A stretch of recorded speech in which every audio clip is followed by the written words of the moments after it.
uu sameeyay magacaabis iyo isku shaandhayn qaar ka mid ah xubnaha golaha wasiirada ee xukuumadda Jamhuuriyadda Federaalka ee Soomaaliya.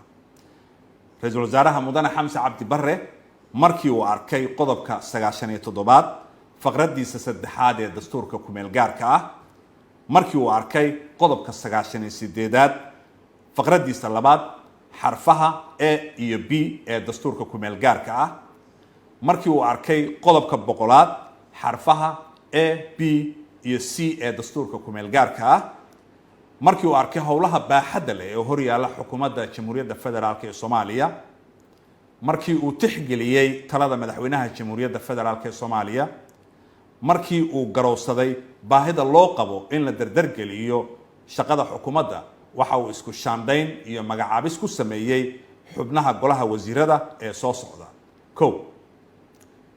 Mudane Biixi Imaan Cige waxaa loo magacaabay wasiirka wasaaradda maaliyadda.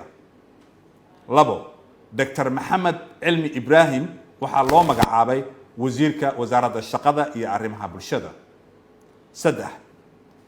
Mudane Abuukar Jeelaani Sheekh waxaa loo magacaabay wasiiru dowlaha wasaaradda arrimaha diinta iyo awqaafta. Mudane Saadaad Maxamed Nuur Caliyo waxaa loo magacaabay wasiiru dowlaha wasaaradda arrimaha gudaha federaalka iyo dib u heshiisiinta.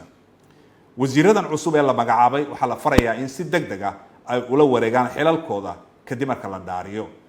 Wabillahi tawfiiq.